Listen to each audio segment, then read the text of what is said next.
बात है, बउआ के पापा के लिए जोरदार ताली बजनी चाहिए। पापा है आप, अरे फूफा है।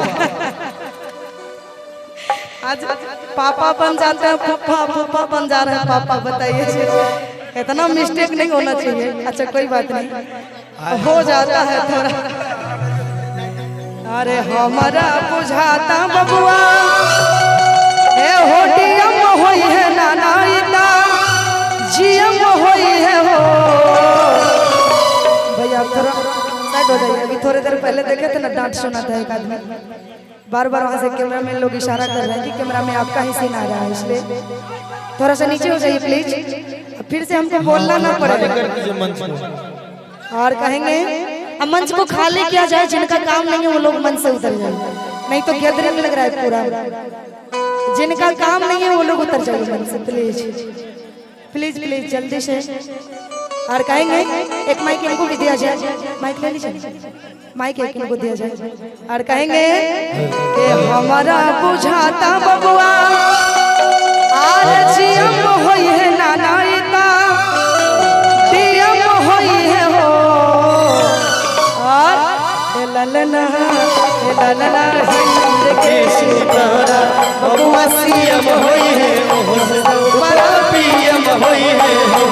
ललना हिंद के सितारा बबुआ सियम होई है बड़ा पियम होई है।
हमारा बुझाता बबुआ डॉक्टर होई है नाना को कलेक्टर होई है हो।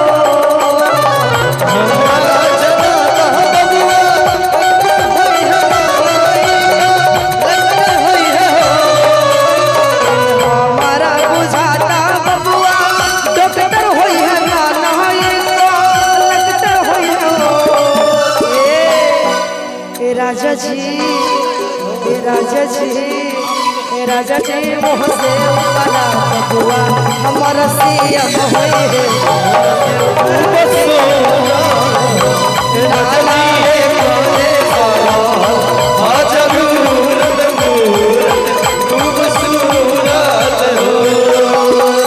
ऐसा ना मनोहर मंगल सूरत सुहावन सुंदर सूरत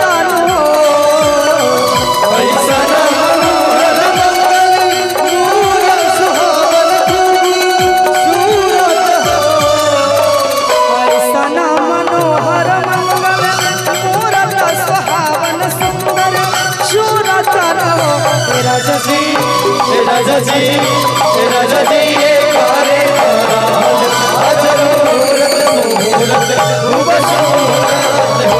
राजा जी ये कारे आज मूरत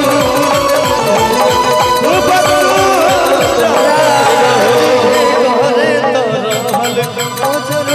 सूरत हो। खूब सूरत हो।